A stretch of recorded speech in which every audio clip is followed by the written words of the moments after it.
Dear white evangelicals, I need to tell you something. People have had it with you. They're done. They want nothing to do with you any longer, and here's why. They see your hypocrisy, your inconsistency, your incredibly selective mercy, and your thinly veiled supremacy.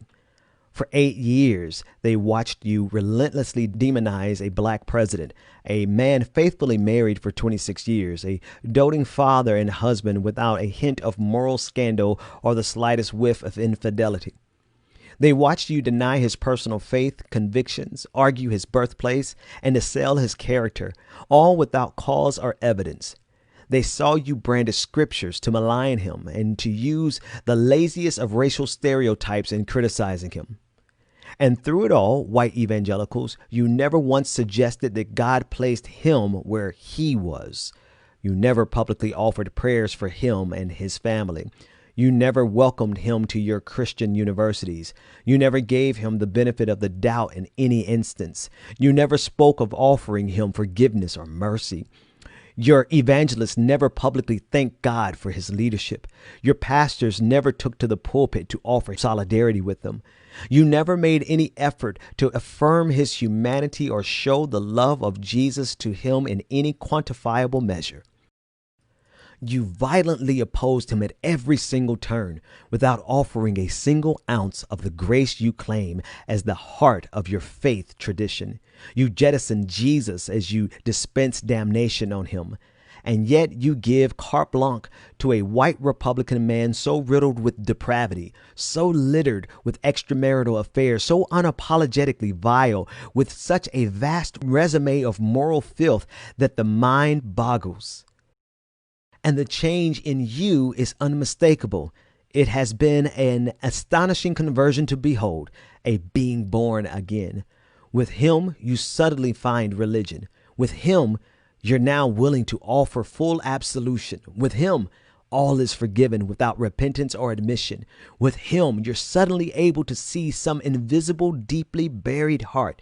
With him, sin has become unimportant, compassion no longer a requirement.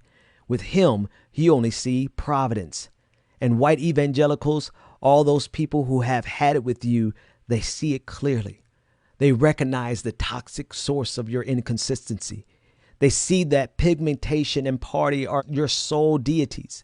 They see that you aren't interested in perpetuating the love of God or emulating the heart of Jesus. They see that you aren't burdened to love the least or to be agents of compassion or to care for your Muslim, gay, African, female, or poor neighbors as yourself. They see that all you're really interested in doing is making a God in your own ivory image and demanding that the world bow down to it. They recognize this all about white, Republican Jesus, not dark-skinned Jesus of Nazareth.